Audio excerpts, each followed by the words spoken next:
makaigsunan nahulog nga crosswind. Then ang kadlawon agian ako ni karon lang ako na video. So posible nakatulog gid ang driver ani.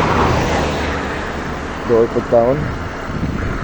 So kung mag-drive importante gyud kung katulgon hunong lang sa gyud para matulog gamay kay walay maing laki basta mag-drive nga katulgon kayo.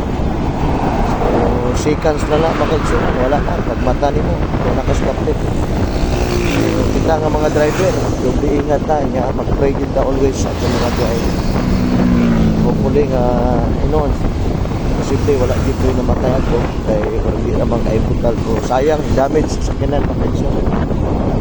So God bless po kana lang atong vlog din ako tagon gaya ng kadlaw na kutunagian mga alas 3 na hitabo to karon lang ko kabalik dire napagyapon.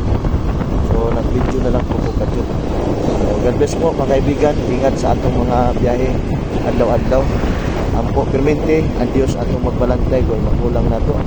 I-recite ang mga bersikulo sa Bible kay naigaho magpulong sa Ginoo atong gideklara adlaw-adlaw. So advantage kayo kung naatay pulong sa Ginoo kay ang pulong sa Ginoo kasaligan man nga manalikod nato kay ang pulong Dios man sumala sa Bible na nagaingon sa John 1:1 na pulong sinugan mo ang pulong uban na Dios ug ang pulong Dios.